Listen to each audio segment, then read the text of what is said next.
दोस्तों, एक दिन उदासी भरे लहजे में बादशाह खोजा से बोला।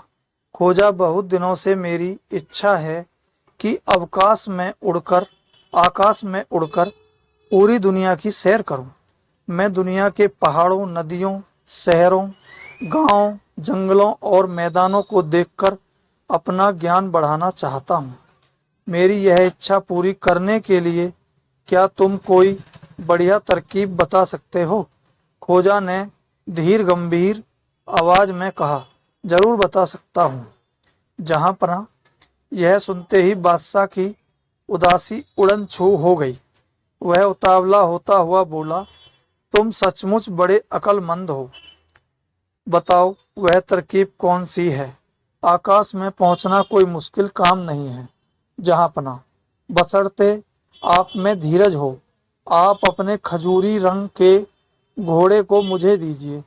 मैं उस पर सवार होकर दूर के एक पहाड़ से एक खास बूटी ले आऊंगा, जिसे खाकर घोड़े की पीठ पर पंख निकल आएंगे। तब आप उसकी पीठ पर बैठकर अपनी इच्छा पूरी कर लेना। अलबत्ता मुझे वहां तक जाने आने में कोई 1 साल लग जाएगा। क्या आप इतना इंतजार कर सकते हैं? बादशाह खुशी से फूला न समाया। उसने अपने अंगरक्षक को आदेश दिया कि वह उसका घोड़ा फौरन खोजा के हवाले कर दे और उसे बहुत सारा धन भी सरकारी खजाने से दिलवा दे। खोजा घोड़े पर सवार हो गया। चाबुक लगाते ही घोड़ा हवा से बातें करने लगा। घोड़े पर सवार होकर खोजा दूसरे मुल्क में पहुंचा और एक व्यापारी को राजा का घोड़ा बेचकर अपने गधे पर सवार होकर अपने घर लौट आया।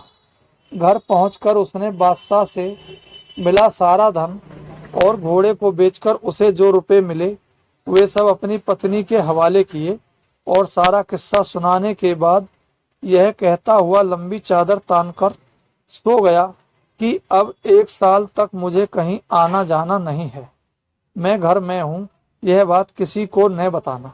पत्नी ने सारी बात सुनी तो वह अपनी हंसी न रोक पाई, पर साथ ही उसे कुछ चिंता भी होने लगी।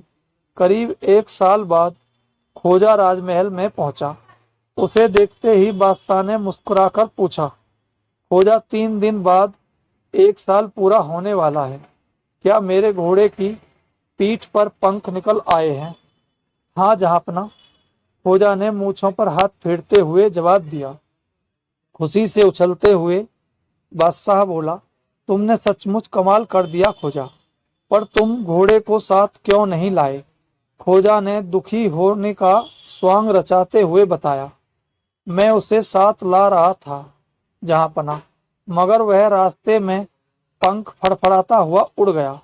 यह सुनते ही बादशाह को भारी सदमा पहुंचा और वह बेहोश होकर जमीन पर गिर पड़ा। दोस्तों, यह कहानी आपको अच्छी लगी हो तो चैनल को लाइक और सब्सक्राइब करें ताकि आगे आने वाली ऐसी ही रोचक कहानी आप सुन सकें।